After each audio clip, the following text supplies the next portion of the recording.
Hello दोस्तों, नमस्ते। आज की कहानी है किस्मत। मैं एक तवायफ की बेटी थी। कहते हैं तवायफों के घर में पैदा हुई लड़कियों का भविष्य पहले से ही लिख दिया जाता है। या तो वे अपनी माँ के नक्शे कदम पर चलेंगी या फिर किसी के हाथ बिक कर जीते जी मर जाएंगी। मेरे साथ भी कुछ ऐसा ही होने वाला था। लेकिन तभी कोठे पर एक ऐसा व्यक्ति आया जिससे मेरी किस्मत बदल गई। मेरा नाम रेशम है। मेरा जन्म कोठे पर हुआ था। मेरी माँ एक बड़े घर की बेटी थी। उनकी जिंदगी में हर तरह का ऐशो आराम था। हर काम के लिए आगे पीछे नौकर घूमते थे। मेरे नाना जी शहर के जाने माने उद्योगपति थे। मेरी माँ कॉलेज में पढ़ाई कर रही थी कि तभी उन्हें एक लड़के से प्यार हो गया। जब यह बात उनके घर वालों को पता चली तो उन्होंने अपनी बदनामी के डर से माँ का कॉलेज जाना बंद करवा दिया। लेकिन माँ ने उस लड़के से मिलना नहीं छोड़ा और एक दिन उससे कोर्ट में शादी कर ली। उनके ऐसा करते ही उनके घर वालों ने उन्हें अपने घर से बेदखल कर दिया। मेरी माँ अपने पति के साथ दूसरे शहर चली गई और वहां पर रहने लगी। क्योंकि मेरी माँ ने कभी घरेलू काम नहीं किए थे, इसलिए उन्हें कोई काम नहीं आता था।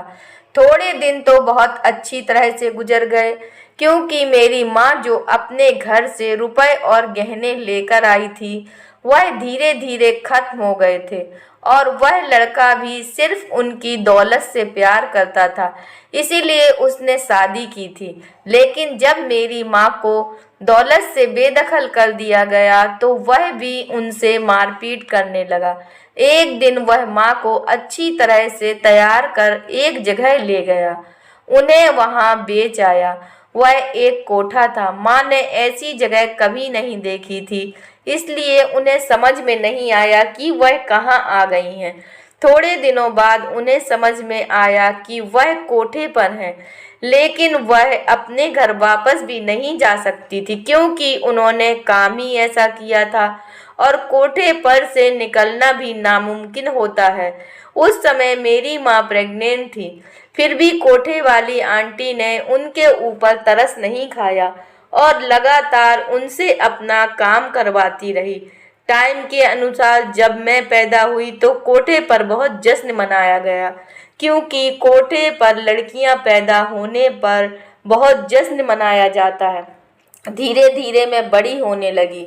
मेरी माँ मुझे बहुत चाहती थी, पर किस्मत ने मेरे सिर से उनका साया बहुत जल्दी छीन लिया। मैं मुश्किल से 5 साल की थी जब मेरी माँ लंबी बीमारी से गुजर गई। उस दिन से मेरी दुनिया बदल गई। मेरी माँ मरते वक्त मुझे पड़ोस में रहने वाली एक आंटी के हवाले कर दिया। आंटी बाहर से बहुत अच्छी और रहमदिल थी, पर असल में वह भी एक दलाल थी। उनके घर की औरतें सज धज कर आती जाती और रातों को गाड़ियां रुकती। मैं छोटी थी, मुझे समझ नहीं आता था। धीरे धीरे सच्चाई मेरे सामने आने लगी। मैं उनके घर में रहती थी, लेकिन वह घर मुझे पिंजरे जैसा लगता। आंटी हमेशा कहती, रेशम तू बहुत खूबसूरत है, बड़ी होगी तो तेरे सितारे बुलंद होंगे। मैं समझती थी कि शायद वह मुझे पढ़ाएंगी और आगे बढ़ाएंगी, पर नहीं, उनका मतलब कुछ और था। मेरे 14वें जन्मदिन के बहुत ही दिन बाद एक शाम मैंने देखा कि आंटी जी किसी अजनबी से धीमी आवाज में बातें कर रही थी। उनकी आंखें मुझे देखकर चमक उठी, जैसे किसी व्यापारी को उसकी सबसे कीमती चीज का खरीदार मिल गया हो। उस रात मुझे नया लहंगा पहनाया गया, बालों में गजरा लगाया गया। मैं हैरान थी, यह सब क्यों? फिर आंटी ने धीरे से कहा, अब तू बड़ी हो गई है रेशम, तेरे भाग्य का दरवाजा खुलने वाला है। दरअसल वह मुझे बेच रही थी। उस रात मैं जिस हवेली में ले जाई गई वहां सब कुछ सोने चांदी से सजा था। मैं बुरी तरह डर गई थी। उस हवेली का मालिक एक अमीर जमींदार था। उसकी उम्र मेरे पिता से भी ज्यादा थी। उसके चेहरे पर हवस साफ झलक रही थी। जब उसने मेरा हाथ पकड़ना चाहा तो मैं जोर से चिल्लाई और वहां से भाग निकली। भागते भागते मैं शहर की अंधेरी गलियों में आ पहुंची। न रात की परवाह थी, न भूख की। बस एक ही ख्याल था, किसी तरह उस नरक से दूर जाना है। मैं कई दिनों तक भटकती रही, भूखी प्यासी। लोग मुझे कभी दया से देखते, कभी तिरस्कार से। पुलिस ने मुझे उठाकर एक अनाथ आश्रम पहुंचा दिया, लेकिन आंटी इतनी आसानी से हार मानने वाली नहीं थी।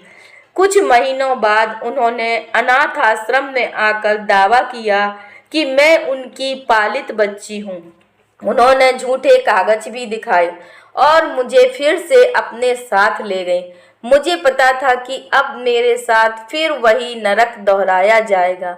आंटी ने मुझे घर लाकर मेरी बहुत पिटाई की और मुझसे बोली, भाग कर कहाँ जाएगी, तवायफ की बेटी है, तवायफ ही बनेगी। और उन्होंने मुझे दोबारा कोठे पर बेच दिया। इस शाम एक आदमी मेरे कमरे में आया।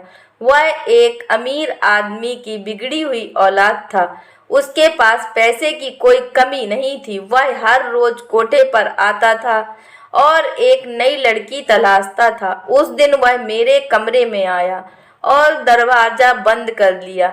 मैंने उसके सामने हाथ जोड़े कि वह मुझे छोड़ दे। वह अगर मुझे छोड़ देगा तो भगवान उसके साथ जरूर कुछ ना कुछ अच्छा ही करेगा। मेरी बात शायद उसके दिल पर लग गई। वह तुरंत पलटा और दरवाजा खोलकर बाहर निकल गया और आंटी से मेरी कीमत पूछने लगा। आंटी ने उससे 8 लाख रुपए लेकर मुझे उसके साथ भेज दिया। मैं सोच रही थी, पता नहीं अब मेरे साथ क्या होगा, लेकिन वह एक बहुत अच्छा इंसान निकला। उसने मुझसे कहा, तुम आज़ाद हो। अगर तुम्हें इस घर में रहना है तो रह सकती हो, और अगर तुम्हें कहीं जाना है तो भी जा सकती हो। उसकी बात सुनकर मैं कहीं नहीं गई, क्योंकि मेरा और कहीं ठिकाना भी तो नहीं था। 1 साल साथ रहने के बाद हम दोनों ने शादी कर ली। उसके पास पैसे की कोई कमी नहीं थी, लेकिन फिर भी हम दूसरे शहर चले गए जहां हमें कोई नहीं जानता था। मेरा अतीत मुझसे बहुत पीछे छूट गया था। मेरी शादी को 5 साल हो गए। मैं एक बच्चे की माँ भी हूँ।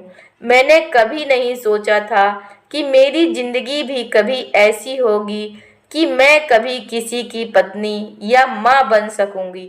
दोस्तों, अगर यह कहानी आपको पसंद आई है तो कृपया लाइक कीजिए, शेयर कीजिए, और चैनल पर नए हैं तो कृपया चैनल को सब्सक्राइब कीजिए। धन्यवाद।